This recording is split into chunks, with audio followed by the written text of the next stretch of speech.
Good morning. Welcome to the trailer park. I'm just making sure I'm live over on the Rokfin.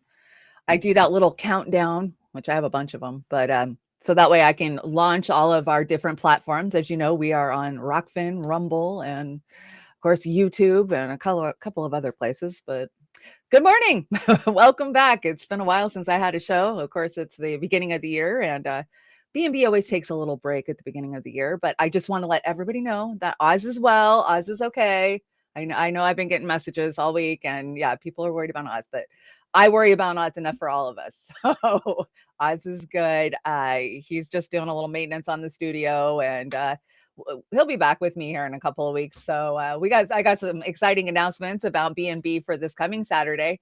Was it weird not having a B&B this week? It was so weird for us. It was so weird. I mean, when you've done a show every Saturday for 3 years, it's really shocking not to do one. I mean, Oz and I sent each other a message the next day like, God, wasn't it weird not to have a show? It was really weird. Good morning, everybody's filing in. Hey, Chris Foster, been a while. How are you? Happy New Year. President Jesus. Hey, DC. Snow Leopard. Barbara Bartleson. Kate. And I just want to give a shout out to Natalie Williams. I'm so sorry, Natalie, for your loss. And we're here for you. We're here for you whenever you need us.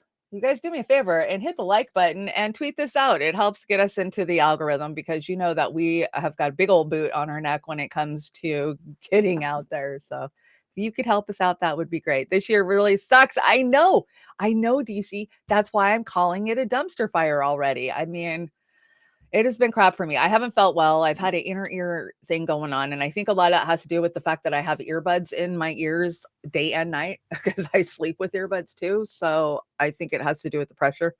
Anyway, so I'm on a ton of Sudafed trying to dry my ear canal up, which I hate. You guys know how much I love caffeine and any kind of speed. So I'm trying to get through it. I might be a little wiry today. I picked the wrong weekend to stay up late. Oh, Chris, I'm sorry. But guess what, guys? I got a big announcement. I should have put it in the deck, but it'll definitely be in my Thursday deck. We have got a special guest host that's going to come in and do B&B with me on Saturday, and that will be Chad Wilson.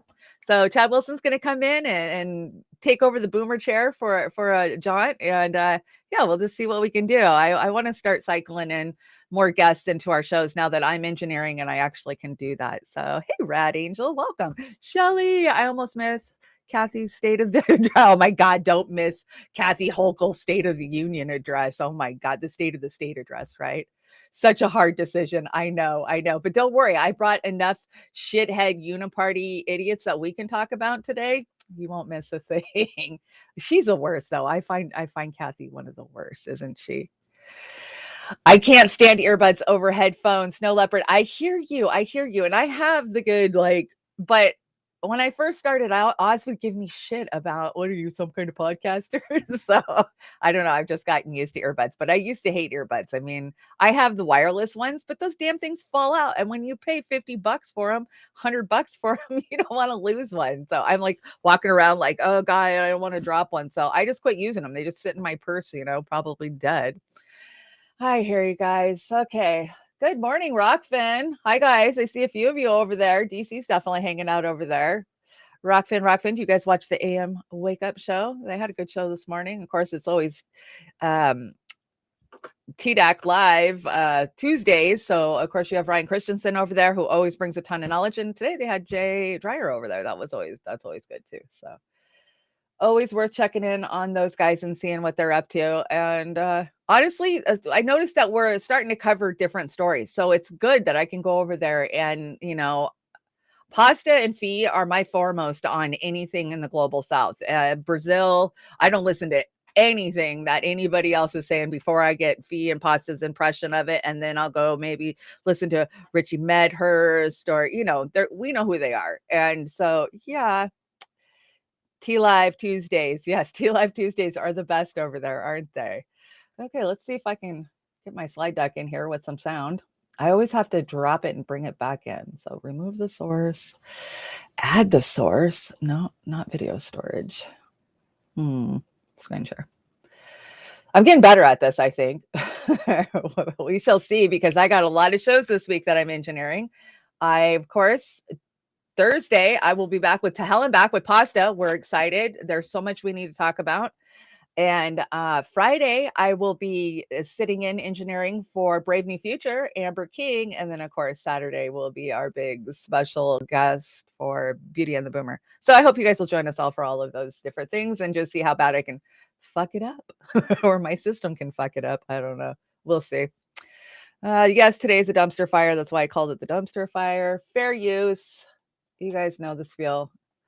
Don't form an opinion by anything that you hear online. Form your opinion by doing your research and going out there and finding the real information, not just what you've been told is what we're supposed to be doing, right? Or what we're supposed to be believing or thinking or saying, because we're seeing a lot of that. Oh, guys, I'm bummed. I'm so bummed. So this whole week, I haven't been saying anything because I wanted to make it a big production when we launched it. Roar Media was headed to Cuba with the Convo Couch, and they still are. Amber, I definitely will be on that trip, but sadly, I can't go because your passport has to be 6 months old. You have to have 6 months validity of your passport before they will let you into Cuba. So no matter how much I scramble and hurry, I can't go to Cuba this time around, but I'm taking care of the passport thing. Next time I will be able to go. But that doesn't count me out. I've decided that I am going to head into DC and help Comrade Misty Putin get some events up for Assange. So if you want to help me out, there is my PayPal, and I'm going to get a GoFundMe going for that. So that is April 11th. That is going to be, I think, the big one Misty's talking about. And yeah, I mean, we can never lay off, right? Journalism's not a crime. And I think that pressure is actually helping, don't you guys? I'm seeing a lot of more mainstream type of people talking about Assange, pushing back, tweeting about Assange. So as much as it sucks that we have to deal with those people, we have to swing them over in order to get support for Assange. So Misty's done an amazing job. Everybody, Free Assange, all of the different groups, I mean, around the world are doing events. It's beautiful to watch. So please help me get back to DC. And let me tell you guys, we were just in DC in October, right? For the Assange out front of the DOJ. Airplane tickets, I just looked the other day. Holy shit, they have tripled in 3 months. I'm not even kidding, guys. 3 effing months, they have tripled. So to go across the country now is getting kind of spendy. Let me get back to my chat here. Oh, okay. So let's get into this day in history. This day in history. So these are a few I thought I'd pull up for you guys. The United States and the Vatican established full diplomatic relationships for the first time in 117 years. Of course, that was in 1984. 1985, the Sandinista Daniel Ortega became the president of Nicaragua, vowing to continue the country's transformation to a socialist state with close ties to the USSR and Cuba. I remember that, actually. I do remember that. And let's see. 1964, Panama breaks ties with the U.S. and demands a revision of the Canal Treaty. I wasn't old enough for that one, but yes, I remember that. And a couple of birthdays. Of course, it's Jim Croce's birthday today. I love me some Jim Croce. And I thought this one was interesting. Linda Lovelace was born in 1949, also known as Linda Borman. She was a pornographic actress made famous by the movie Deep Throat. She later became an anti-pornography activist. If you have never read the book Ordeal, it will blow your mind. Yeah, I read that book probably in the early 90s, and what she says about how she got into porn and what happens in porn, she was just revolutionary. She was out there, fighting for young girls that were being trafficked. And when you look at her story, she was straight up trafficked. I mean, she was young. She was picked up in Florida by a pimp, and the things that they did to him. And that's really where I got my first taste of how disgusting Playboy and that whole entity was. May he burn in fucking hell. And yeah, she sadly died in a car accident, but not before she became a Christian activist. So little history on Linda Lovelace. So that was your day in history. And oh, of course, I left it out, but today is Jared Kushner's birthday. If you want to reach out and say, hey, I just thought that was funny. Yeah, free the press. Exactly. I forget you guys are so far behind me because it takes a while. Let's see. Copeland Morris, good morning. Howdy, Shanda. warming up our hands with our pals because the dumpster fire is the late empire. Yes, this is the late empire. You're looking at late empire dumpster fire, and it's getting so much worse, guys, right? Everything we see, they just like, you're going to toe the line. You're going to say what we want you to say. You're going to believe what we want you to believe. And if not, you're out. And that seems to be the mentality going forward. Haven't been able to catch a live in a while. Love you, Chan. Oh, thank you, Aspen Fallen. I haven't been live. I was kind of dragging, Christmas kicked my ass and I did the whole walking last month. And I got to admit, I haven't walked at all this month, but I haven't felt good. Believe me, I've wanted to, and it's been really shitty and rainy and stormy. So hopefully today I can get out for a walk because I'm feeling like crap because I haven't walked in like 6-7 days. And yeah, I haven't been live, so you haven't missed much. We always take a little break. Roar always takes a little break, or at least Oz and I do at the beginning of the year. Okay, we got a ton of stuff to get into. Let's get started with the thing that's breaking the internet this morning, and that is classified materials found at Biden's old office. Oh no, he didn't do the same thing that Trump did he? Let's check it out. Now let's get you to know with some of tonight's other top headlines. New tonight, the Department of Justice is reviewing classified documents found in a locked closet at President Biden's former office space. The small number of documents were found in November as Biden's personal attorneys were clearing out the offices of the Penn Biden Center. Biden kept an office there after he left the vice presidency in 2017 until shortly before he launched his presidential campaign in 2019. The National Archives took custody of the documents the day after they were found.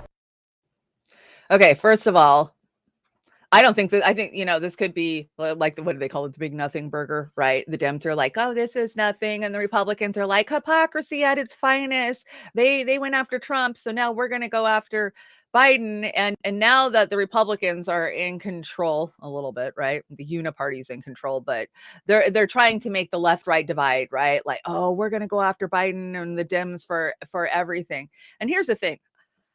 I want, if you're talking about documents that have been hiding in one of Biden's offices for the last 30 years, I want the ones where Tara Reid filed complaints against him that they've mysteriously lost. Remember those?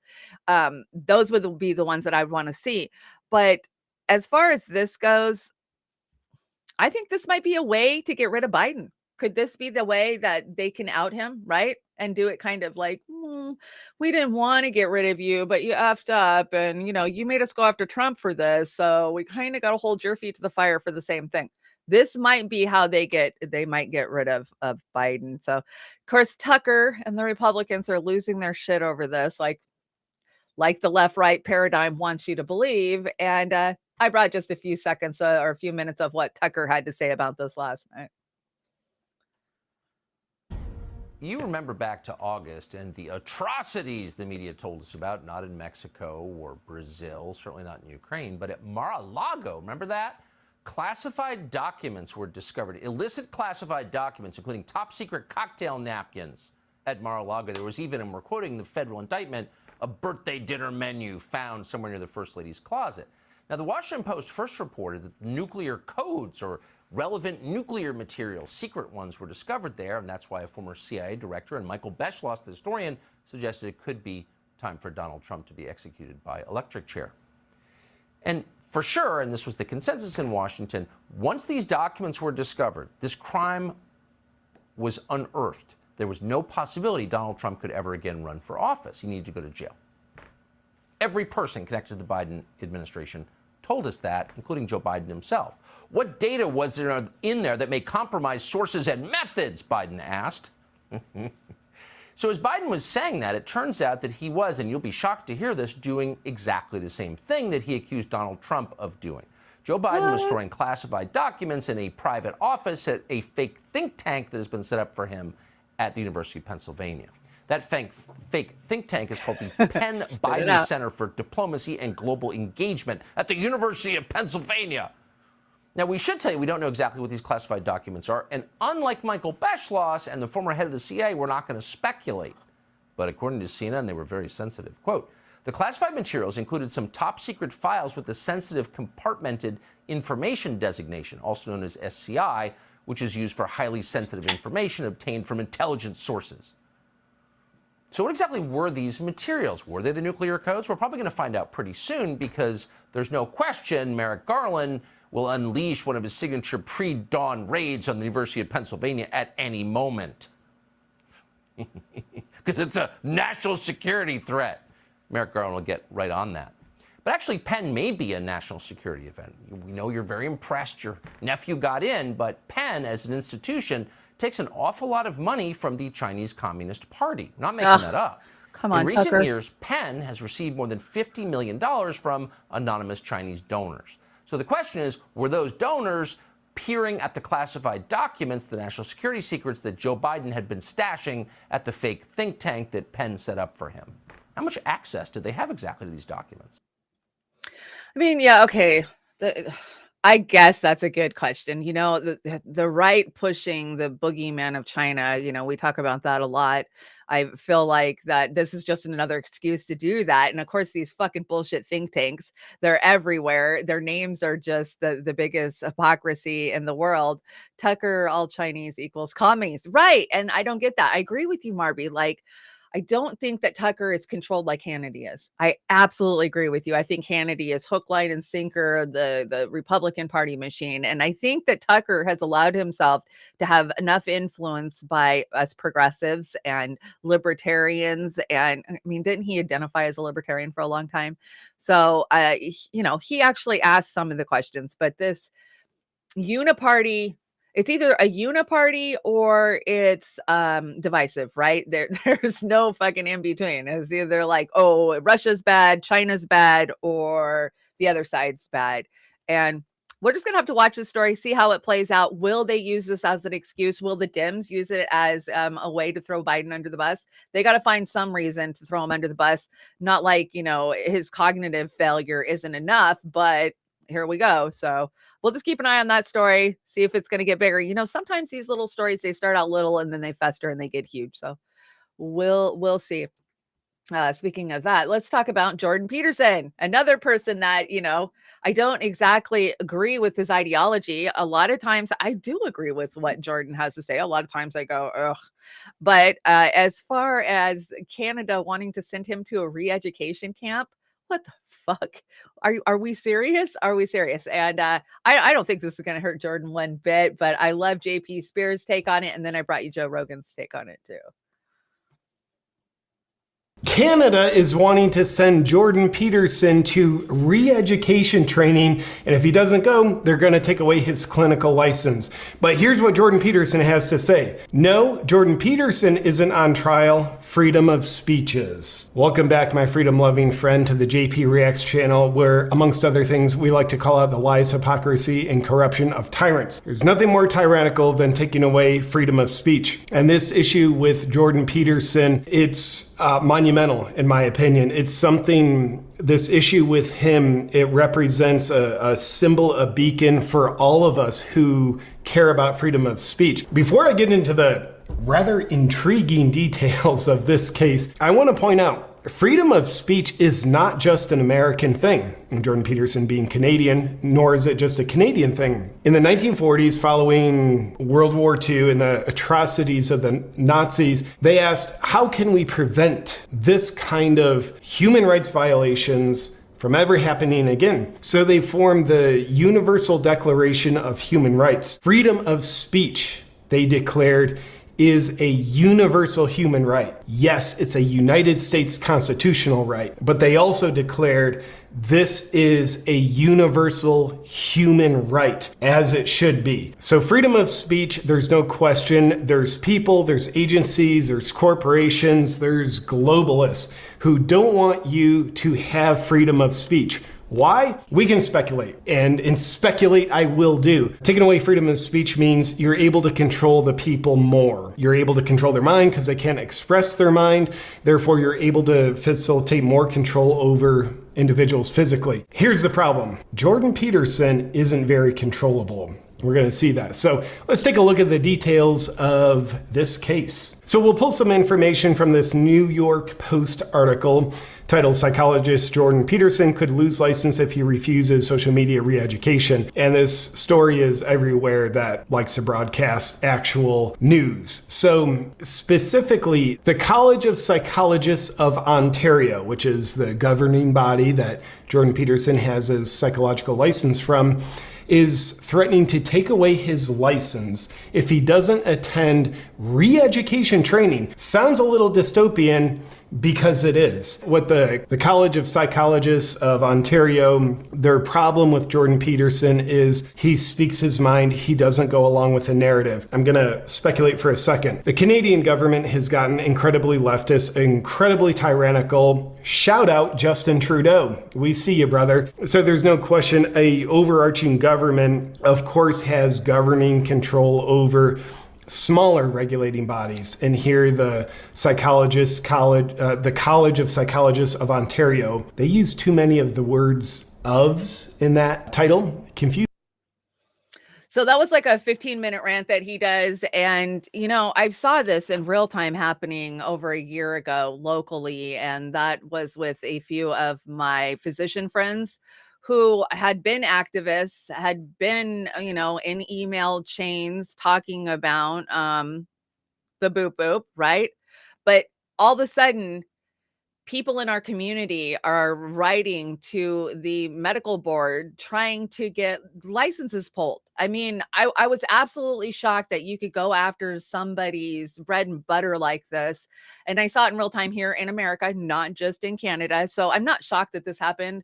I mean, I kind of saw it coming. They hate what Peterson has to say, especially when he fights back, against the transhumanist movement. And I don't think he cares. I think JP's right. I think that he has rose above needing those accligades. Why can't I say it today? Anyways, he doesn't need that because, he can book a hall himself. He can, he travels the world giving speeches. He doesn't need some academic, institution allowing him to talk. And I don't think it's going to hurt him either way. I brought a nice breakdown from Joe Rogan, but there's a few things I wanted to cover in the chat. Kate, I'm so sorry to hear that you are stranded waiting on a train. And let's see. Yeah, I didn't bring any weather stuff, but y'all know the weather's bad around the country, right? We see what's happening in California. Jetstream has just been turned on. And I think they're hoping to recover some of that water. But there was, Farron. That's what I wanted to talk about. You guys, I'm a Farron simp too. I'm 100% a Farron simp. And Farron and I are in talks to do, we've already agreed, we're going to do a deep dive into the Idaho murder, the Idaho murder case. And so, yes, and I've already got the deck going and I've got some good inside stuff that even if you're digging out there online, you're not going to come across some of the stuff that I've came across. There was a bunch of forums that he posted on, this Brian Kohlberger posted on when he was really young. And so, we're going to go over all that. So more CC gals. Yes, I know. I wanted to go yesterday, but I felt so bad that I was just like, well, I don't want to, make her go and then me be sick. So hopefully this week, on top of all the other shows we're going to pump out, we're going to get a CC gals out because, it needs to be done. And if you didn't follow Farron, she did such an amazing job with the House voting the other day. I mean, she was on it. That was a fun, lively crowd. It was a blast. Kit was over there from Heartlands Media. And definitely be following Fair and Balanced. If you're not watching Fair and Balanced, you're missing out. So Farron is definitely a treat. I am a Farron simp too, guys. Okay, so here's Joe Rogan's take on the whole Jordan Peterson, and then we'll move on. Jordan was ringing the alarm for this a long time ago, and I'm sure you're aware of what's happening to him now. I am aware that something new is happening to him in the last couple of days, but I have not caught up to it. He's getting in trouble. This is the most important part about it, is that Jordan has achieved escape velocity. and he doesn't need them anymore. And so this is an empty threat. So this removing his license, you're not going to take away his education, his degrees. If you say you're removing his license, well, I don't think he's seeing clients anymore. He's not really acting as a clinical psychologist anymore, is he? The legacy media types they're done. They're so done. It's happened so fast.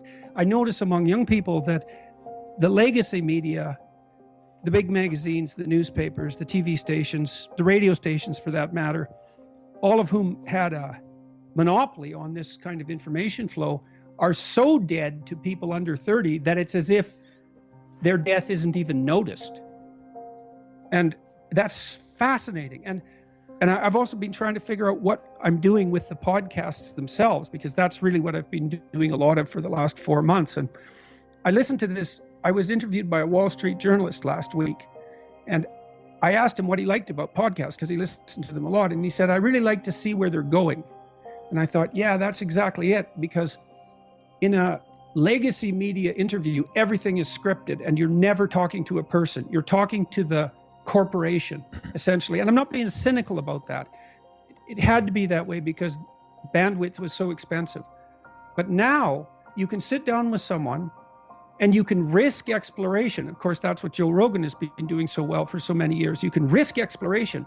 You can have two people having a genuine discussion about a complex issue. And so they're engaging in dialectical thinking. And if they're good at it, they're modeling it. So they can model high quality dialectical thinking and pull people along on an exploratory journey and make it permanent. And that's completely revolutionary. That's never been possible before. And the possibilities are limitless. And then, sorry, I'm going to rant about this a bit because I am so continually staggered by this. The next thing is you can take those conversations and you can chop them up into 30-second pieces, minute-long pieces, 5-minute-long pieces, 20-minute-long pieces, and each of those can find a specialized home that can attract millions of viewers. And so now I'm going to do a shameless plug for Roar Media, because he's absolutely right. Legacy media, as much as they're trying to hold on, they're dead, right? They're so dead they don't even know they're dead. Nobody under 30 is watching CNN or Fox or reading the Wall Street Journal. And so future communications are exactly what we're doing, right? So if you have a message and you want to get it out there, send me a message, send me a DM on Facebook. This is what Roar has worked towards. We want to help get your voice out there. We want to help you produce a show. We want to help you produce a podcast. We'll help you get on the platforms. We'll help you get set up. It's 100% you. We just want to help people. And we're looking for board members. So some of you who have been supporting us for 3 years, hey, if you got like a spare couple of hours 3 times a year, why don't you volunteer to be a board member for Roar? Because as you know, Roar Media is a nonprofit, and this money that gets donated, especially over on the Rokfin, that is all nonprofit. It goes back into trying to produce more shows, to get more content out there, to get more voices out there, especially women in independent media. But we would love to have your help, not just in front of the camera, behind the camera too. We love having people come in and help produce. If you come across a lot of content and you think that it should be out there, you could just be adding content to the shows, or there's so many things you could do to help out. So please, if you have a little bit of time, reach out to me and we'll get you plugged into Roar Media. I know that Sister Amber could sure use the help too, along with me. So we appreciate our independent media. And yeah, Jordan's going to be fine. Are you kidding? And yes, was it Dingo? Who said it? Dingo ate me baby, said, oh, he only cares if Israel cancels him. Yes, that is so freaking true, Dingo. That is so true. Yeah, I brought that video a couple of weeks ago, right? When he was just fucking heartbroken that Israel might have not liked him. Yeah. Let's see. Aspen Fallen says, you're the best. So excited for more CC gals. I am too. And boy, there's a lot with that case. People are like, why is there so much attention to that case? Why? Well, because it's kind of it speaks to what's going on in our society, and just the disconnect and coldness, right, that somebody can have. There's just, it's like an American Psycho wrapped up with so many different things. And when you've studied and profiled serial killers as much as I have in my life, you tend to see, the traits that they each have, right? And this guy's got a lot of traits. And the fact that he was studying criminal, what was he, a criminal forensic scientist or something like that. Anyways, but we're going to get into all that. So yes, more CNC gals. We will be back with those. I think I got a few memes. Let's see what I got here. I think Amber gave me these. So, or no, Jilly did. Jilly. So let's see. Vice, the terrifying phenomenon, is becoming increasingly common because of climate change. Scientists study temperatures at which humans spontaneously die with increased urgency. And Luke Wadowski tweets out, climate change has sure been as serious since 2021. Nothing else happened that year. So it definitely has to be climate change. Yes, be careful of climate change. It's coming for you. And 9 types of manipulation. This is important. Do not comply. Hashtag do not comply. Number 1 is fear. Do this or something bad will happen to you. Flattery. Do this and you'll be a good person. Bribery, do this and I will do something for you. Well, we saw a lot of that, didn't we? Shaming, do this or you're a bad person. Blaming, do this or it's your fault. It's all your fault that we can't do something.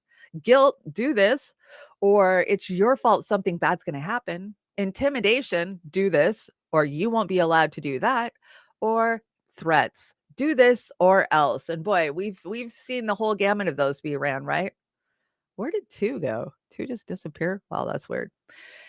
So yeah, thanks, Jilly, for that. That's so true. And of course, just a reminder that 2017 to 2019, Scott Gottlieb was the FDA director. And of course, now from 2019 to present, he is Pfizer's board of directors. Fascism should more appropriately be called corporatism because it is a merger of state and the corporate power. Yes, yes, yes, absolutely. And oligarch, it's time to choose. Yeah, thanks, Oz. I think Oz dropped those ones on the deck for me. Oh, did you see this? Go to screen 3. Yeah, I'll show you this and then I'll go to screen 3. So let me pull up what it is so I know what I'm talking about.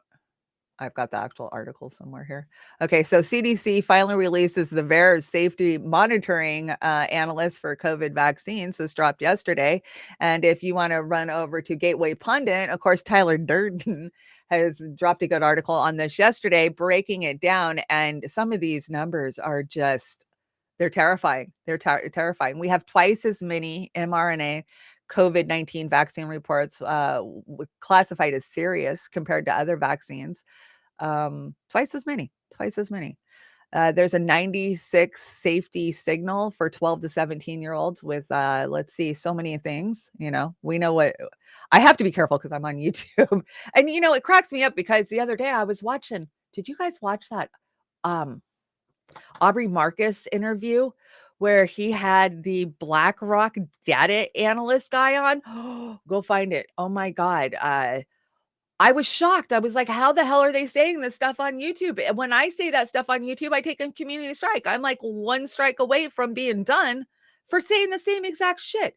Yeah, they've changed the corporate algorithm, and the bigger draws, the bigger numbers are allowed to say stuff that we're not allowed to say, right?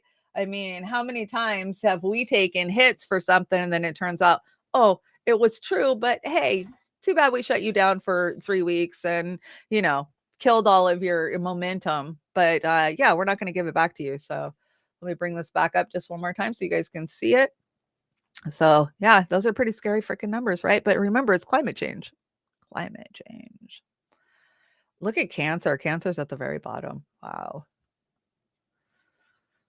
I think Oz gave me this one. Let's hear what old Billy Boy has to say today. Now, Mr. Gates, one of the other issues and challenges that we were confronted with during this pandemic, especially at the peak of it, was misinformation and disinformation. And you yourself were the target of some bizarre right-wing conspiracy theories when it came to the vaccine, of course. And I know you've had to deal with this in the past, but do you feel that it was different during this pandemic, the misinformation and disinformation that was out there about the disease, about the vaccine? Oh, and how did you deal with it? It was quite a surprise You know, it was people looking for simple explanations, looking for, one bad actor to simplify the surprise of what was going on. The digital channels definitely amplified that and let people resonate with, strange ideas. It's tragic that probably prevented some people from using masks or taking the vaccine when they needed it. So it, it did lead to polarization and even more death than we had to experience. Finding people who you trust and making sure they're speaking out, that's something we need to put more effort into. Who do you trust? Who do you trust? Yeah, you definitely trust this guy, right? Definitely. Ugh. He is so unaware. He is so self-unaware of just exactly that we can see through him, right? So many of us see who he is and what he is. And I gotta tell you guys, so being raised, my stepfather's family came from a lot of money in the Seattle area. And of course, Gates family, his dad and his mom were big to-dos in the Seattle area with a lot of money back in the 60s, 70s, and 80s, right? Before Bill got his millions and got his start, right? And they really pushed the eugenicist program. Now, my grandfather was a marine biologist at the University of Washington. So we would have a lot of these hoity-toity dinners, right? and they would talk about it all the fucking time. I'm not even kidding. I look back at it now and I'm shocked, right? And my stepdad had that mentality of there's too many people on the earth. We got to get rid of these stupid people. And that's exactly what these guys have pushed for years and years. I mean, we're going back to the 30s or 40s when we talk about how generational this has been with these guys. And so I always flash back to that whenever I hear Bill, like, yeah, I know what you're really about because I was there. I was in a lot of dinners where you guys were talking about how most of us have got to get the fuck off the planet and make room for them. So let's see, what do I got here? Super sticker. Thank you. Sheepdog writing with a brush, writing number 1 on a piece of paper. Thanks, Red Cloud. And Aspen Fallen says, super sticker, good job while raising a thumbs up. I don't know. It's not giving me the stickers, but thank you. I'm sure the stickers are showing up if you guys are over in real time. Something to do with this studio. Sometimes my chat doesn't even work in the studio. So, hey, I'm having a good day, right? Oh, there we go. Hide that. So yeah, Billy boy, he's never going to stop. We got Davos coming up January 16th through the 20th. Boy, we're going to have a ton of cannon fodder from that. I can't wait to see what some of our brothers and sisters dig up and bring up. And because they're all starting to merge, or they're starting to do interviews and stuff. So we're going to have a lot of stuff to cover over the next 2 weeks as these Davos clips come out, because we saw what they did last year and we saw what they did the year before, right? They are very open about putting their agenda out there and just letting you interpret it how it needs to be. I think I got another set of memes here. Yeah, the face you make when you tried to kill everyone and accidentally woke them up. Oh, so sad. And first rule, don't talk about die suddenly club. Yeah, we all know the rules. So don't talk about it. You're not allowed to talk about it.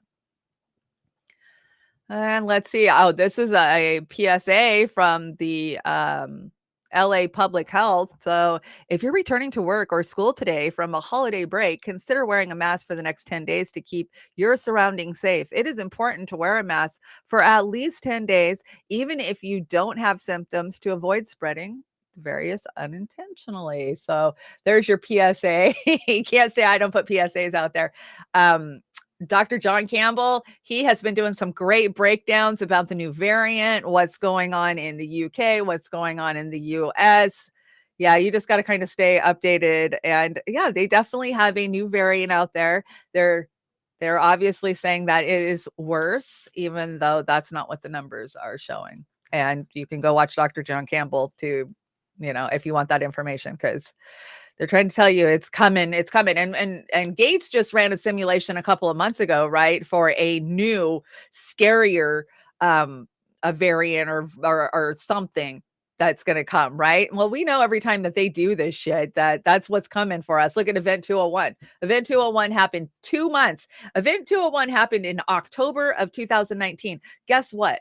It was already rampant. It was already here. And yeah, it just makes you wonder. DC says eugenicists rose as a prominent philosophy ideology a decade or two before the turn of the 20th century. Oh, that's interesting. And I would believe that. I totally would believe that.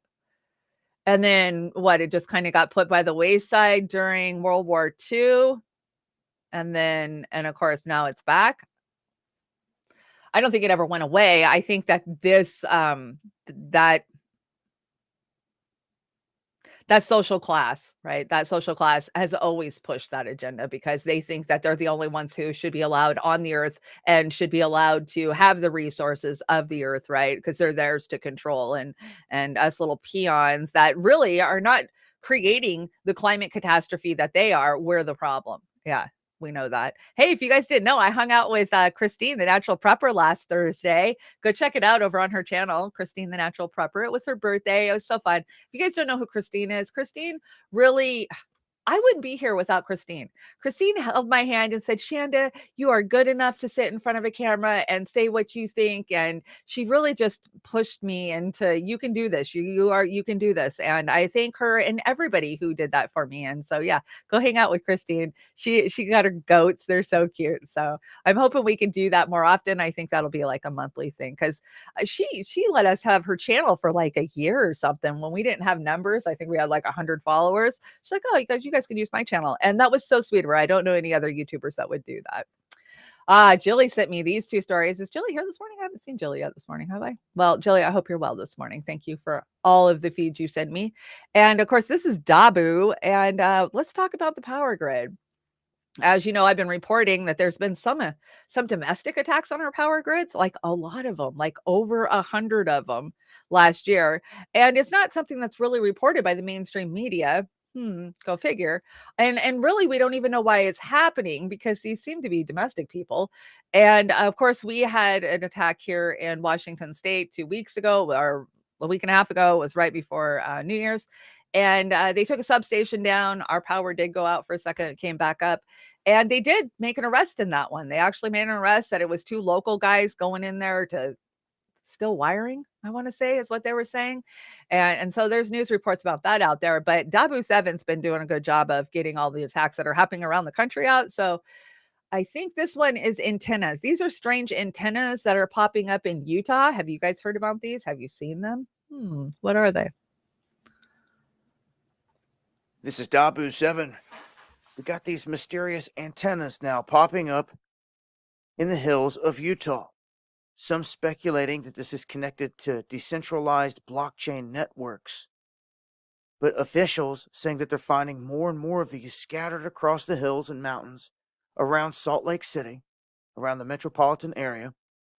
And the first ones were discovered about a year ago. Now more popping up in recent months. And they're saying that these devices appear to be relaying data across a wide area.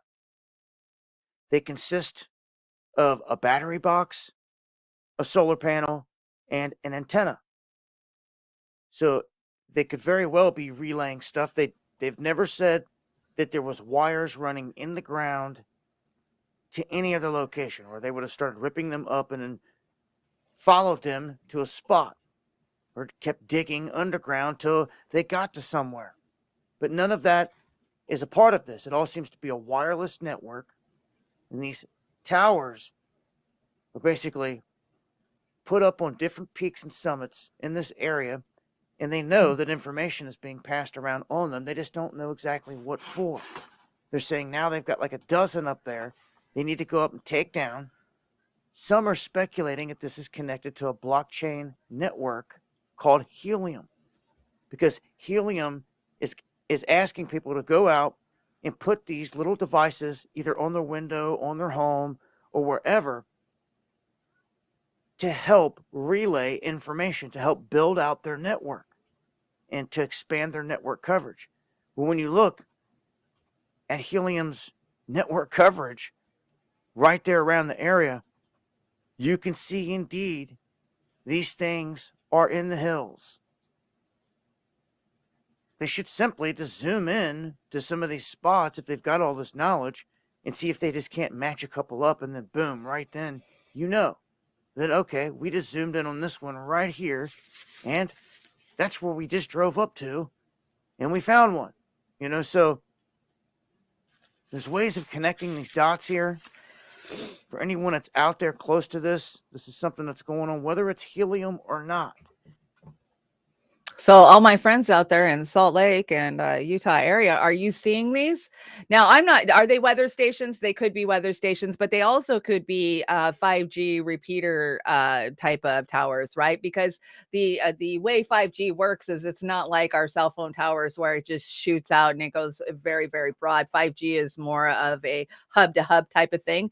And that's what we were really screaming about. And because I was part of the anti-5G movement back in like 2015, 2016, was the fact that we're going to have these antennas literally everywhere, and nobody has studied the effects of it on the human body. And the few studies that are out there, like, oh no, it's fine, but there is a lot of data that says no, it is not fine. There is a lot of professionals out there saying no, it's not fine. So I don't know what these are. Could they just be weather stations? Maybe they're hooked to HARP. You never know, right? Hail DARPA. Yeah, do you see Hail DARPA?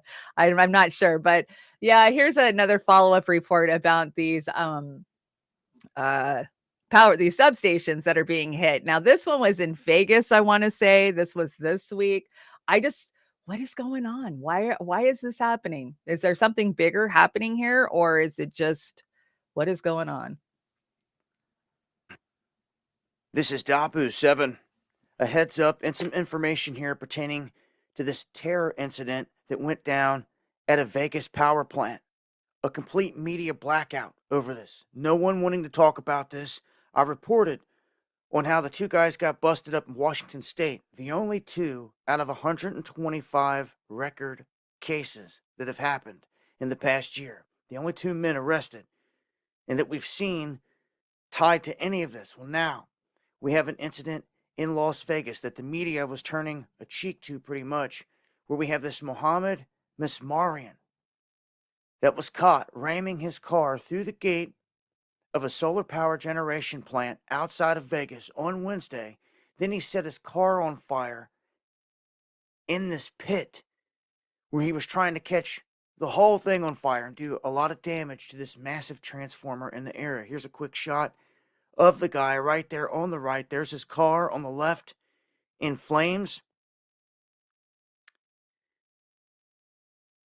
And law enforcement really trying to keep a tight lip on this. There's not a whole lot of outlets that's got any information on this. Employees at the plant said that they found the car smoldering in a generator pit. And then when they went and they looked over all the footage, they come to find out that it was this man. And this man said he clarified he burned a Toyota Camry at this place. But what all he's saying outside of that, they don't state. So, in the end, this guy was caught on film doing all this, so he's busted. He was siphoning gas out of the car to put onto the wires and to do damage. And there's something huge going on here. We have people that are going out and attacking our grid all of a sudden within the past year at a record pace, a record amount. This is astounding. So what is it?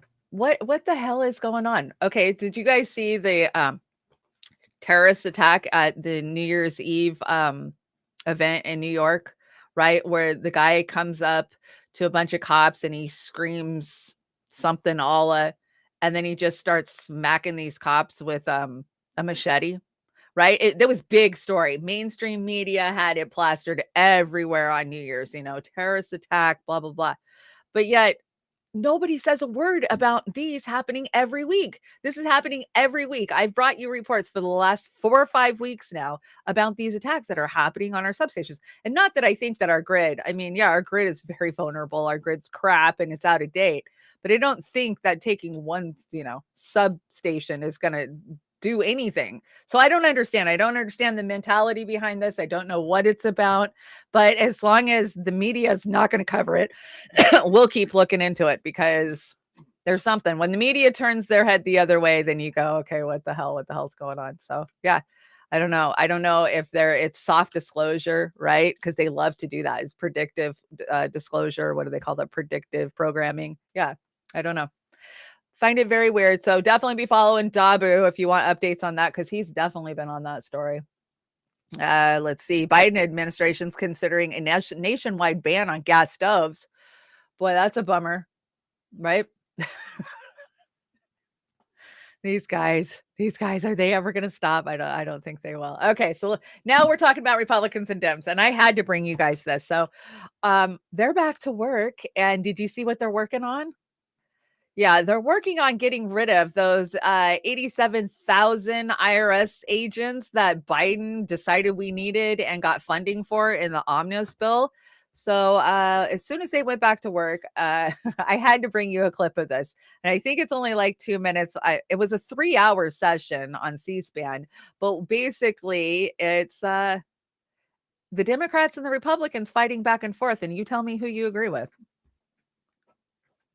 2021 Biden administration proposal called the American Families Plan Tax Compliance Agenda that asks for $80 billion in IRS funding and clearly shows a plan for 86,852 new hires. Without objection. Thank you. Thank you, Mr. Speaker. I now yield 1 minute to the gentleman from North Carolina, a member of the Ways and Means Committee, Dr. Murphy. The gentleman from North Carolina is recognized. Mr. Speaker, I rise today, and I thank the gentleman from Nebraska. I rise today in support of the Family Small Business Taxpayer Protection Act, one of the first legislative acts of the new Republican majority. Main Street America has suffered 2 years too many of Democrat one-party rule. Inflation continues to hover at record highs, and small businesses continue to struggle. The last thing that these small businesses can afford right now is 87,000 new IRS agents, not only targeting their enterprises, but targeting their livelihoods. With 11 million tax returns still awaiting IRS action, the IRS should be focusing on doing their job rather than weaponizing their agency. This isn't new. The Democrats have used IRS and the tax code as a weapon before and are attempting to do it again. The Family and Small Business Taxpayer Protection Act rescinds new IRS funding intended to target middle-class families. This cannot wait. I urge passage of this bill so our small businesses can thrive, absent any fear of IRS agents knocking at their door. Thank you, Mr. Speaker. I yield back. Wait for it. The gentleman reserves. The gentleman from Massachusetts. Thank you, Mr. Speaker. Let me yield 1 minute to the gentleman from Texas, Mr. Doggett, who intends to talk about the tax gap. The gentleman from Texas is recognized. This first Republican bill should be known as the Protect Donald Trump and His Tax Cheating Cronies Act. After years of obstructing access to Donald Trump's tax returns, we learned how little he paid toward the cost of our national security and how poorly the Trump Internal Revenue Service enforced our tax laws. Each year, the richest 1% in our country avoid paying an incredible $160 billion of the taxes they owe. This crime wave of Trump-style tax cheating is made possible by Republican insistence on defunding the revenue police. Over the past decade, audit rates for corporations are down by half, the ultra-rich by 3/4. Republican claimed interest in law and order seems to vanish when it comes to tax fraud by the wealthiest few. And their very first bill adds $114 billion to our deficit. Yes, Trump may have been indispensable last week, but this is outrageous. Okay, so that was your first a few seconds of gaslighting. So, okay, the Republicans are saying, hey, we've got to cut this out. We got to stop this. So we're not going to unleash, 87,000 IRS agents on those who are being audited the most. And that is small businesses and everyday workers, YouTube people earning over $600 a year from any entity, right? And so, hey, I'm agreeing with Republicans on this. Like, yeah, no, let's get the funding for this and say enough. Well, the Democrats come stomping back with but Trump. he is bitching about the 1% not getting audited, and he is the 1%. Like, I was screaming mad when I saw this yesterday. I had to send it to Oz, but Oz sent me another clip. I'm going to see if I can bring it in. I got to stop sharing and grab my other screen. And these guys, these fucking Democrats, and they're, oh my God, this is going to run the deficit up. Yeah, it's going to run the deficit up because anybody who understands how the deficit works knows that thinks that's a fucking problem. But yeah, let's just hear what she has to say. If I can get it over here. There we go. Hey guys, I just got back into DC after being home for the weekend, and the first vote we're taking is one that is unfortunately going to increase the federal deficit by $114 billion if it goes the way the Republican majority wants it to. So not something I'm thrilled about. I hope we can do something more productive in the next round for working families, not people with Ivy League lawyers. Okay. You are the Ivy League people with lawyers.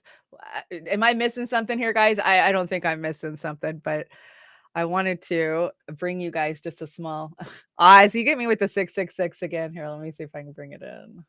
Stop sharing. Start sharing.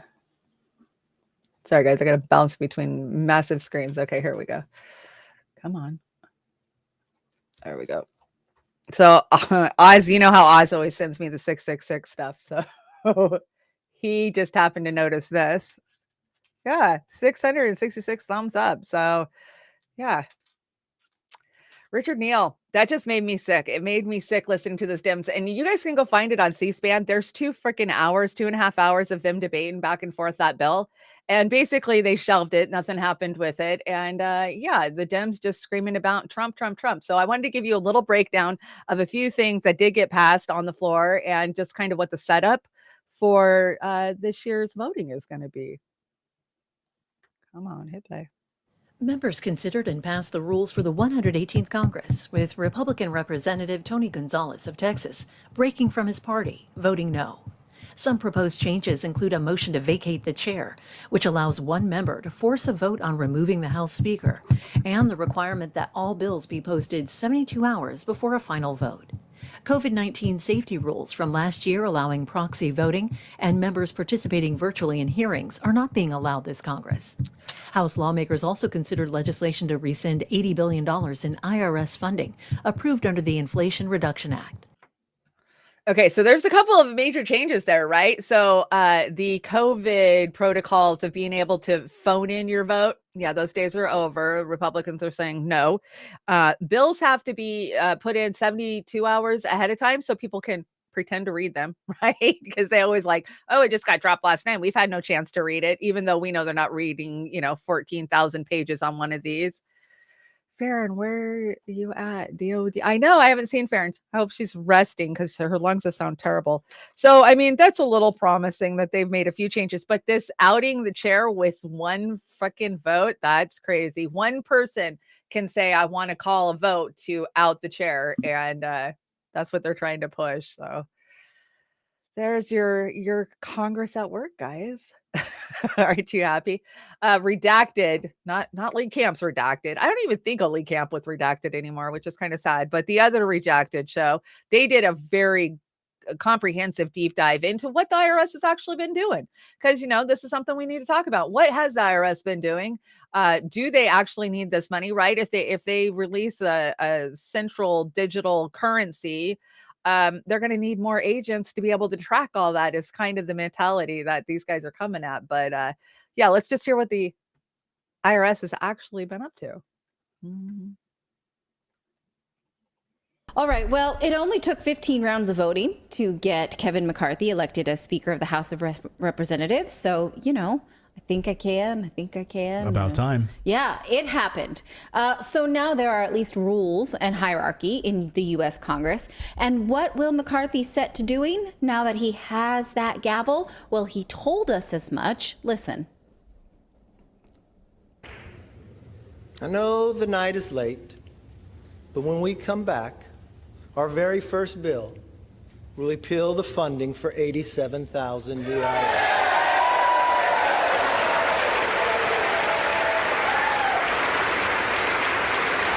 Democrats aren't clapping. They're asleep. 87,000 IRS agents. You see, we believe government should be to help you, not go after you. All right. But Ukraine needs that money.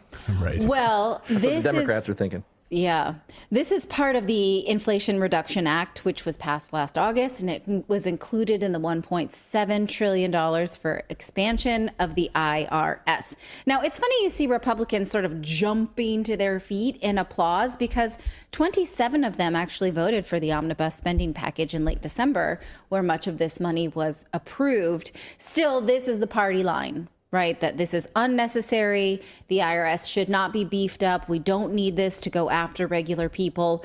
So what will happen to the IRS now? Well, it's interesting to look at what they've been up to in the last few years to see if they will do more of the same. Now, last year, then IRS Commissioner Charles Rettig told Congress that they were so behind they couldn't even get to their audits.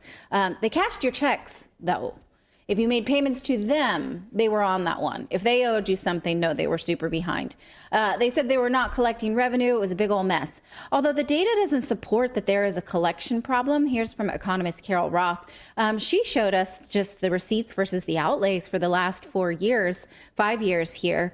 The IRS clearly does not have a receipts problem. They have an outlay problem.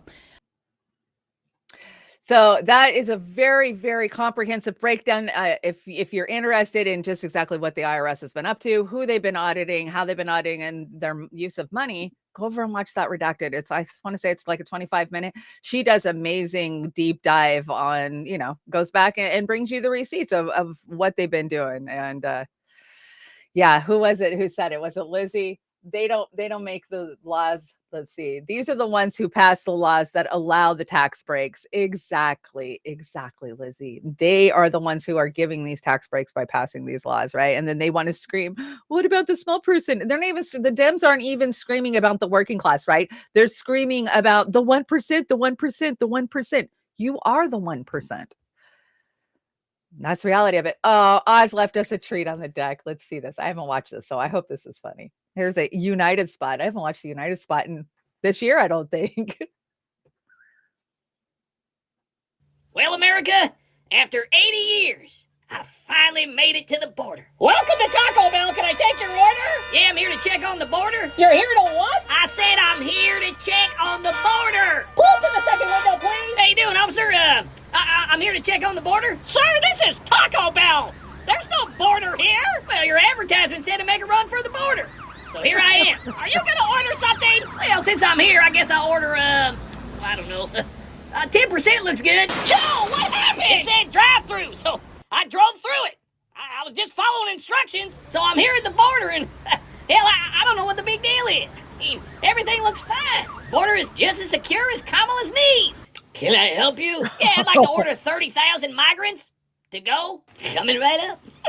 Is the border secure? Of course it's secure. Are you sure? I'm 81 million% sure. It doesn't look... Listen here, Jack. The border is just as secure as the 2020 election was. It is? Yeah, it's just as secure as Hunter's laptop and Ashley's diary. Look, man, here's the deal. The border is secure, all right? Then why did Trump need $5 billion to fix it? I don't know. I mean, why does a cat bark? Why is water dry?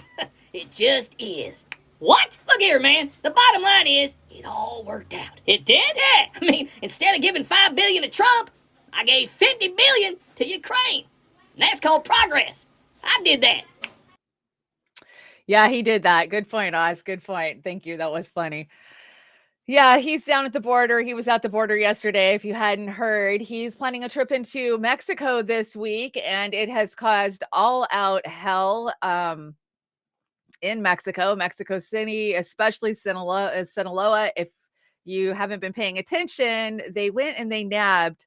El Chapo has 3 sons that kind of took over his enterprise, and they nabbed the one of them. And I don't know if they're going to put a big bow on his head and give him to Biden for his visit or what the hell, but it has pissed the cartels off. There is all out just mayhem going on in Juarez, in Sinaloa.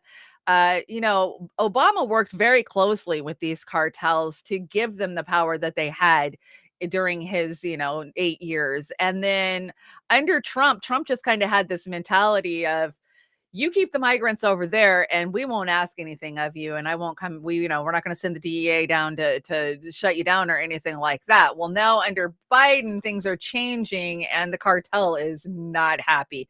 And, we see the drug war, because it is a drug war that is been unleashed on us, is coming via these cartels as it's being moved across the border as fentanyl and some other stuff too now, as I've been reporting. But yeah, we'll see what Biden does down at the border, right? I've been to the border and it's truly heartbreaking. I mean, these are just people who are suffering in these third world countries. I can't even call them third world country because we're just as bad, but it's our policies in the global south that are causing this problem, and ignoring it, pretending it doesn't happen, walling it up. None of this shit's gonna deal with it, right? Till we stop cooing other countries, I don't think this is gonna stop. Let's see. Oh no, yeah. Let's get into our tech section. I got a little gruesome tech section for you. So, scientists want to use people as antennas to power 6G. Why? Because your body is pretty good at harvesting wasted energy. And let's see. That was Popular Mechanics, by the way. And the University of Massachusetts Amherst says next generation wireless technology may leverage the human body for energy. Yeah, my mother used to tell me this all the time. You're just a big walking antenna. This. Oh yeah, and she was right. She was right. She was telling me that shit 20 years ago. I think I brought you guys a little clip. Yeah, I did. It says to go to screen 3. So you will get chipped eventually. And this is CNBC. And let's see. I'm going to go to screen 3 real fast. Let's see if I can find you what I'm looking for. No, you can go. Give me a second, guys. I've got a really good one here that somebody sent me. I want to show you guys, but it's on one of those TikTok formats, so I have to get over to where it is. Okay. So this was sent to me yesterday. This is DARPA and the new pill that they have that you can just ingest. And yeah, it will. How do I make it bigger? Full screen. Okay, here we go. I'll let you hold it. Would you like to hold it? I'll hold it. Okay. So this, you guys see it? This pill has a small chip inside of it with a switch. It also has what amounts to an inside-out potato battery. When you swallow it, the acids in your stomach serve as the electrolyte, and they power it up, and the switch goes on and off. And it creates an 18-bit ECG-like signal in your body, and essentially your entire body becomes your authentication token. Yes, this is true. Okay? Okay, but... Okay, so wait. So it's really true. So what this means is that becomes my first superpower. I really want this superpower. It means that my arms are like wires, my hands are like alligator clips. When I touch my phone, my computer, my door, my car, I'm authenticated in. First superpower. Like, I want that. So we're not shipping that right away. Yeah, no. We're not shipping that right away. But it sounds like... This is FDA cleared? So here's the thing. This is not science fiction. This pill was actually made by a company called Proteus, and they've developed it for medical applications. That pill has been CE stamped and cleared by the FDA. You can take 30 of those per day for the rest of your life. 30. And then what happens? Does your heart beat change? Does your... We can just tell that you've taken the pill. I mean, the medical application... Does Google now know everything I do and everywhere I go? Because, let's face it, we like you guys, but you're from Google. Just give him some water and let him take that pill. Thanks. Maybe Dennis. She wants this. That's who Larry wants make you take one of these? It's optional. So we actually have demoed this working and authenticating a phone. Made by MC10, and it has an antenna and some sensors embedded in it. And what we plan to do is work with them to advance a tattoo that could be used for authentication. Now, it may be true that 10 to 20-year-olds don't want to wear a watch on their wrist, but you can be sure that they'll be 4 more into tattoos, I think, is what she was saying there. I've seen that clip before. It's an older clip. I want to say it was from last year or the year before, but it just speaks to CNBC saying, yeah, you will get chipped eventually, and whether they shove it under your skin or they shove it down your throat or up your nose, even people that are against the so-called mark of the beast, they're the same ones that are lining up for whatever the government is mandating that they take, right? Oh, and then this is a sad story. I saw this one come in. We talked about it last week. Let's talk about homelessness and just what exactly is happening in the U.S. Let me see. I'm going to grab this clip real fast. What is going on here? Okay, here we go. I got a couple of different ones to show you. This is heartbreaking, guys. And so I warn you, this is going to hurt. So this is San Francisco. This went up yesterday, I want to say. This is a man taking a hose to a homeless woman because he wants her off his side.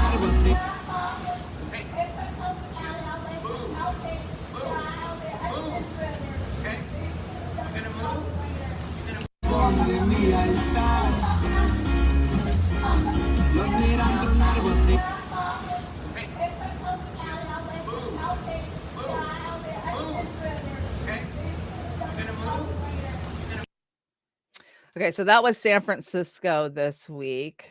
And, California, you guys are fucking up, man. Really, really bad. So, okay, we've been talking about these homeless encampments in California, right? And how they are half-assing solutions like, oh, well, we'll just take that empty lot over there and let them put some tents up. We're not going to talk about any kind of actual water access or, any resources that you would need to live on the street, right? Well, I did a report last week on this, and I told you guys that even though they say that this shit's happening and that they're going to be building shelters and building solutions, that's not the reality of it. Because what happens is the money just disappears and then they have no money to follow through. So this is San Diego. 2 weeks ago, I brought you a report on how they were going to build a homeless encampment. The city council just went ahead and passed the money. And we said, and I said, and you said, this will never happen. Well, guess what? It's not happening. Good evening, San Diego. I'm Logan Burns. And I'm Hunter Soward. Thanks for joining us. So city leaders have been working to use a vacant parking lot as a homeless senior campground, but now those plans appear to be in jeopardy. KUSI's Matt Pritchard is joining us live downtown tonight. And Matt, what was the original plan and why is it being called into question tonight? Yeah, Hunter, Logan, the long and short of all of this essentially is the budget wasn't large enough from the city to make this campground a reality, and the nonprofit, the Alpha Project, who was potentially going to be behind this and running the day-to-day operations, said they simply couldn't do it with the money that was provided. Now, to give us a little more context on this is Michael McConnell. He's a homeless advocate. Michael, thanks for being here. We appreciate it. Thanks for having me. So talk to me a little bit about where this plan originated from, and I guess your disappointment or where you feel about it being sort of scrapped at this point. Well, I am disappointed, but I think the city continues to think too small. They should have had 4 or 5 of these projects in the works, so if one falls through, and they have to start thinking these plans through a lot better. Number one, the safe camping facilities should be able to be done fairly reasonably. If you can't do those reasonably, we should be doing hotel rooms or something else. So if the hotel rooms don't cost any more money than putting somebody on a tent on the sidewalk or on a parking lot, then we should do that. So there has to be a lot better thinking going into these projects moving forward. When they're talking about helping homeless seniors in particular, I mean, what goes into that? What do these people need that maybe others don't? Well, I would start off by saying that there will be some folks who want that first step to be just a safe camping zone. Yeah. And so even for seniors, I'd say that's fine if that's what they want. But I would say that a lot of those folks would probably just rather have a hotel room if it's offered. So we really need to look at what the folks want who are out here, and I'm not sure they're really doing that very well. And you said something a moment ago about how we've sort of been thinking too small at this point. How in your mind do we scale that up, make larger investments, and really help a larger swath of the population that is increasingly ending up on our streets? Well, we have to start spending our money better. That's part of it. We don't want to spend a ton of money on a parking lot full of tents if it's cheaper to do something else. And we can't be putting all this time and effort into 40 tents on a parking lot when the homeless population is exploding. I mean, just It went from 1,706 people downtown to 1,839. So how is 40 tenths on a parking lot going to make a dent in that? It's not. That's why I say we have to have a bigger plan. We have to have bigger thinkers working on this and doing a lot of projects at the same time. Michael, always appreciate your insight. Thank you. Thanks for having me. So we're going to talk. So how screwed are we that they can't even pull off a fucking parking lot that would allow 40 tents when they have 1,800 homeless in downtown San Diego right now. And now they're like, oh, back to the drawing board. We couldn't figure out how to put 40 people in tents in a parking lot. So yeah, we're going to go back to the drawing board. We know how to fix this. How many empty buildings do we have sitting in these huge cities in LA, in San Diego, in San Francisco that are just fucking empty that they could put homeless in? They could take abandoned hotels. I've seen it happen here in the Seattle area, Tacoma area. They're taking hotels. They are putting people in them. House them first. We know housing first, but I told you guys that this wouldn't happen, that the money would fall through. You know, they don't even ask where the money went. When the city council passed this plan, where was the money coming from? Did anybody even say? You know, it's so heartbreaking, and the problem's getting much worse. And it seems like they're absolutely not even trying, right? They're just like, well, the more that die out there, the less we'll have to deal with it, it feels like. So yeah, dumpster fire. But I gotta say, I called that. Okay, this one pissed me off, guys. So hiker lost for 24 hours, ignores calls from rescuers because of unknown number. Please just text me. That's so me. That is so me. But anyways, model slams a horse ranch for refusing to let her ride horses due to her weight. Now, as a big girl and a girl who loves horses, I gotta tell you, what the hell is wrong with these people? Why are you not self-aware? I would never put my big butt up on a horse that I thought that I might hurt and then throw a fit about it if they wouldn't let me. I know you guys have heard of the fat positivity movement that's out there. And for some of it, I think it's okay. But for most of it, it's just more woke fucking brainwashing, right? I mean, there's some things you can't do when you're a bigger person, period. There's things I know I can't do, you know, you can't get on the carnival ride if you're above this height, those type of things. I found that so self-aware. You just like, why would you want to even hurt an animal? You care about getting a shot for your fucking Instagram page so much that you would hurt an animal and throw a fit like that. That one just pissed me off. Oh, we got Ghislaine news, but before we got Ghislaine news, we got more woke news. And did you guys hear? Joker's having a baby. Yeah, the Joker from Batman is now having a baby in the comic book. So yeah, let's check it out. You know, there's a really good reason why Americans are losing interest in Hollywood, because they've become so predictable and we're sick of it. The wokeification of entertainment, instead of coming up with something new or groundbreaking or, I don't know, entertaining, they just add a transgender character and call it what it is. People call it racist. And now the latest casualty, Batman's comic features the Joker becoming pregnant, giving birth to a handsome baby. The left just loves to ruin everything, don't they? Turning everything into a literal joke, like the Joker. Next thing you know, Robin comes out as bisexual. Oh, wait a minute. He already did that. Sorry about that. Join me now as a columnist and contributing editor with The Spectator and author of So You've Been Sent to Diversity Training, Chadwick Moore. Welcome back, Chadwick. Love having you on, my friend. And again, I'll state it for all the haters that are going to watch this for the first time. Watch me, libertarian, don't care what you do, gay, straight, wear what you want. But when you're creating content for young people, it kind of changes the game for me. What are your thoughts, Chad? Yeah, I mean, are we sure the Joker is really pregnant or just an alcoholic? Because that kind of looks like beer bloat to me. And whenever a man tells me he's pregnant, I just ask, you sure it's not just gas? Because that might be what's really happening down there.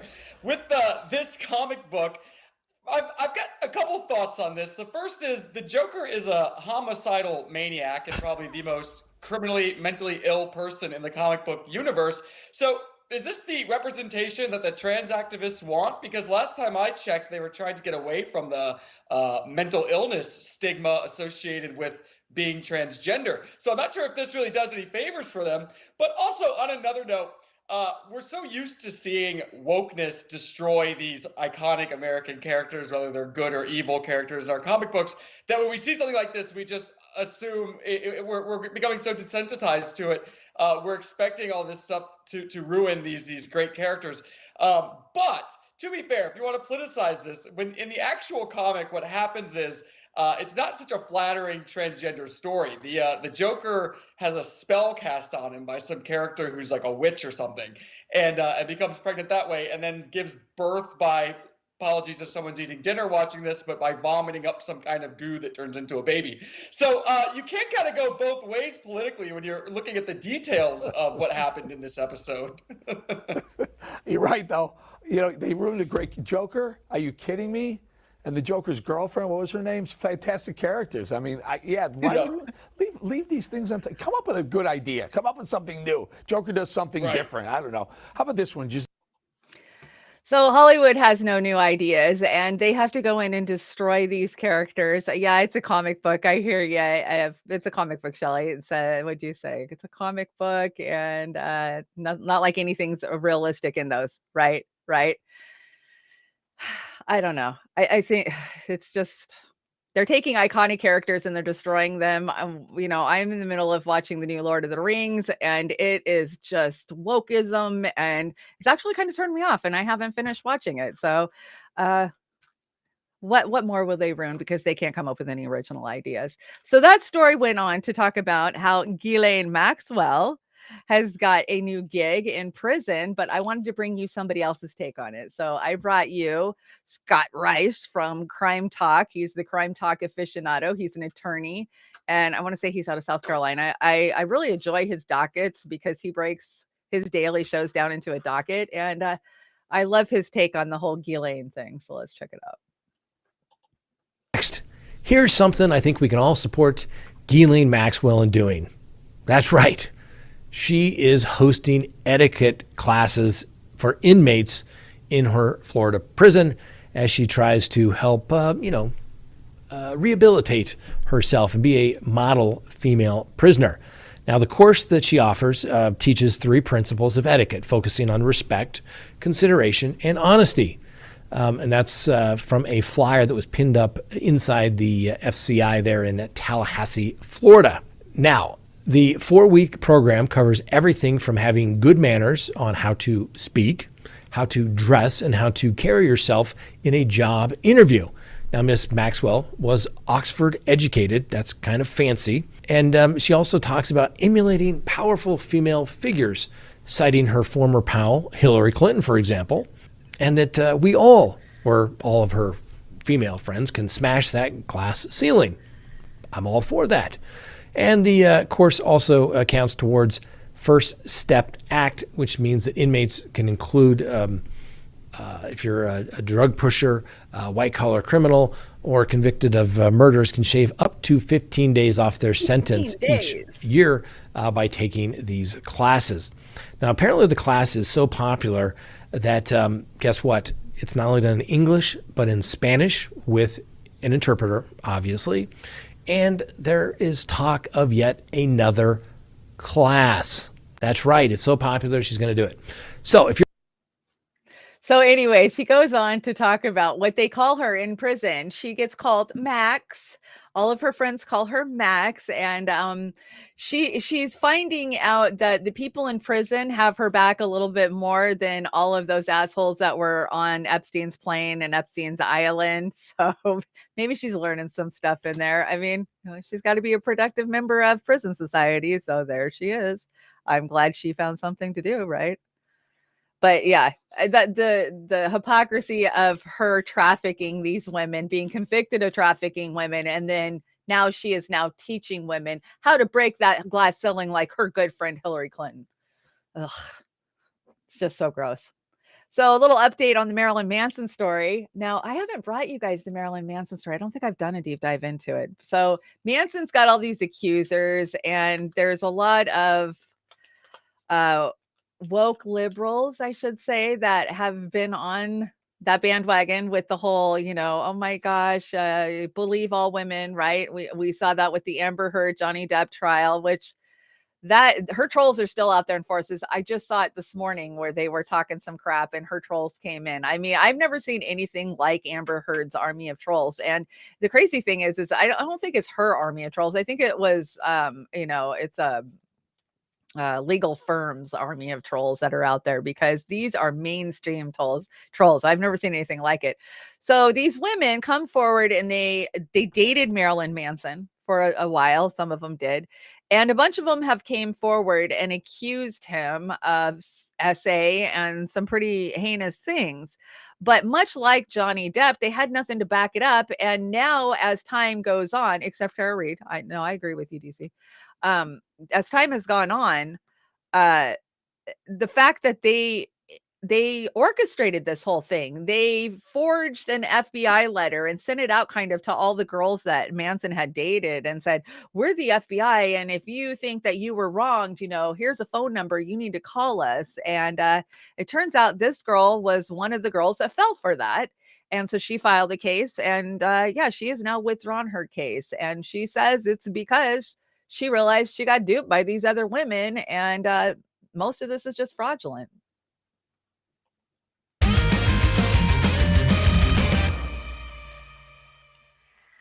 Marilyn Manson's attorney has just issued a statement commending one of Manson's most high-profile accusers, Ashley Smithline, for dismissing her claims against the shock rocker.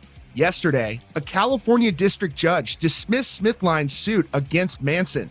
Smithline first accused Manson in a People magazine cover story in May of 2021.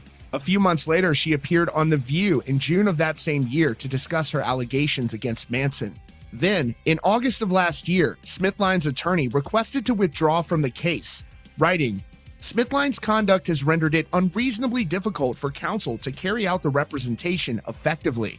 Last month on December 5th, the judge approved the attorney's request to withdraw and ordered Smithline to seek new representation or to represent herself. Smithline subsequently failed to find new representation or to represent herself, so yesterday the judge dismissed the case.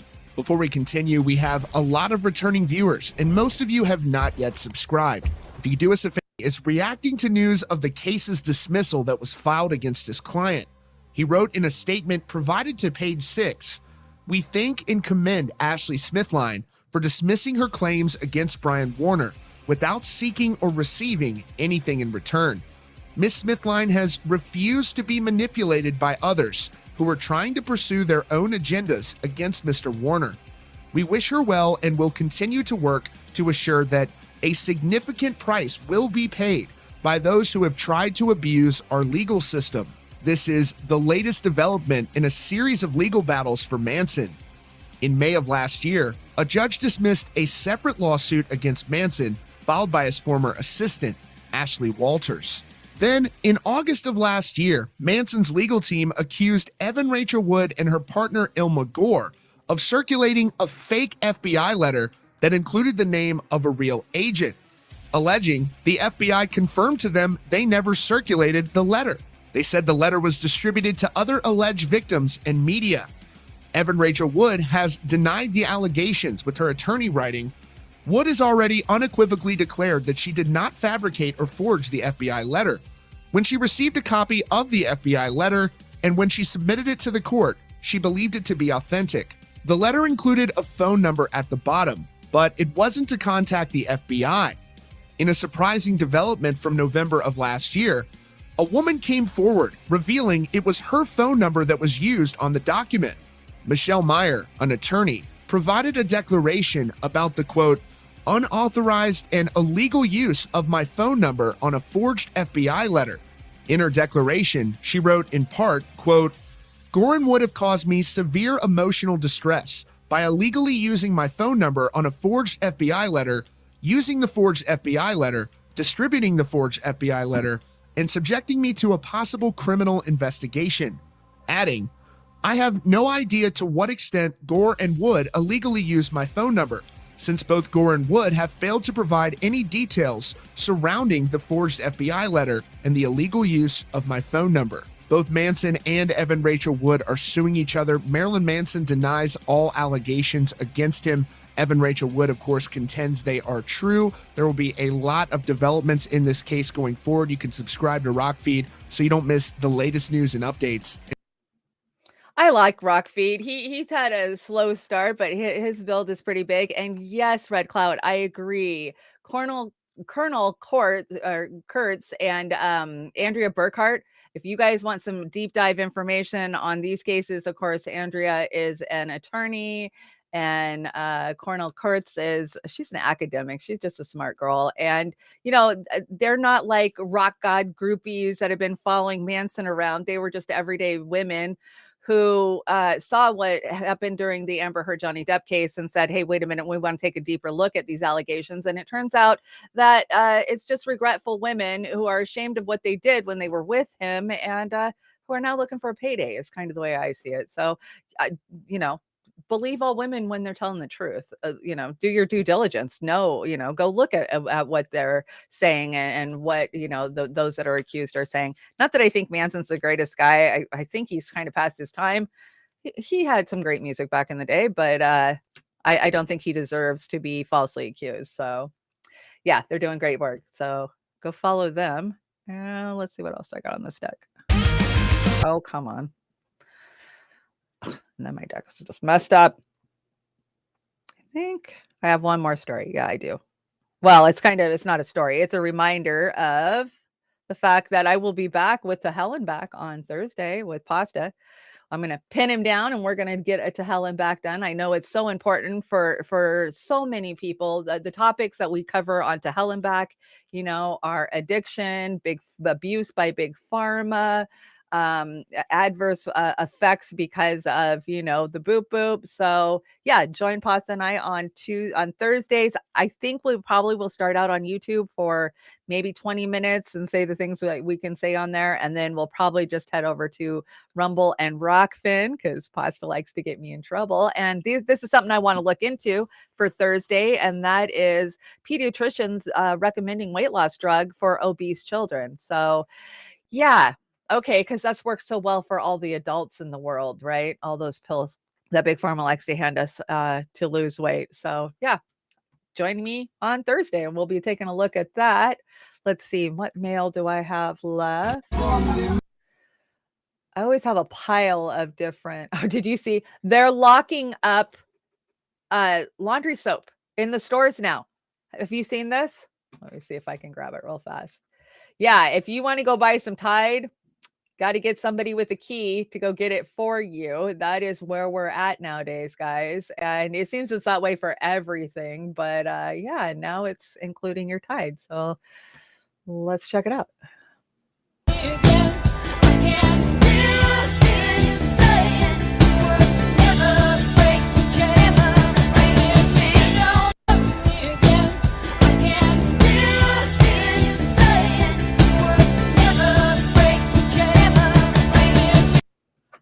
So that's where we're at now. Everything's locked up, right? Everything. I mean, I know as a woman, if we go to buy any kind of makeup items, they're locked up. I went to go buy some Sudafed for my ear infection. They were locked up. I had to show ID. That is the authoritarian world that we're living in. So thank you, everybody who has sent me stories and information and memes that help me build my show. And if you would like to help me, you can do that by reaching out to me on Twitter. There you are, at Chanda-Masta. So yeah, if you got something that you think I should talk about or, just a story, send it to me. That's how you get in touch with me.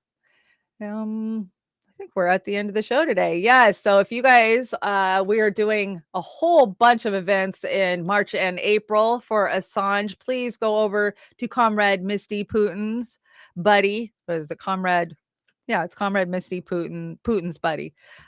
She has all the breakdowns of all the different things. We could really use some help with organizing, of course, funds, trying to get people there. So always looking to do that fight. And what else do I got? I think that's it. Well, it has been an amazing show. I'm trying to think if I always write notes to myself. Is there anything I needed to We already talked about me not going to Cuba, but Amber's going to Cuba, so she's going to need our help, guys. So as soon as I get her donation links up, I'll be pushing them because, oh my God, how amazing will it be to have the Couch and Roar reporting live from Cuba? So that's what's on the agenda. And join me Thursday for To Hell and Back, Friday for Brave New Future with Amber King, Saturday for B&B with our guest host, Chad Wilson. And sometime in there, I'm trying to get a CAC Gals done. So I appreciate your guys' support. And I think I got a good closer for you today, but here's a little hint. Can you figure it out?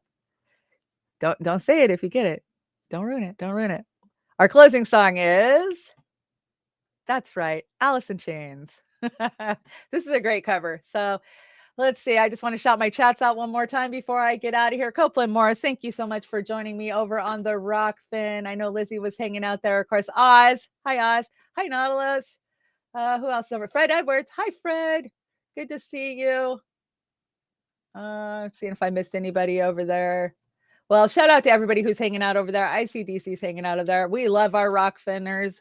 And I just want to say thanks to everybody who's joined me on Beauty and the Boomer or on Trailer Park Pundit. You guys know that I have my own individual channel, which is Trailer Park Pundit. Please go follow me if you haven't. I will be doing a lot more independent stuff over there, separate of Beauty and the Boomer. So please make sure you follow both channels, and I will see you on Thursday. Thanks for joining me and have a great day.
Mistake.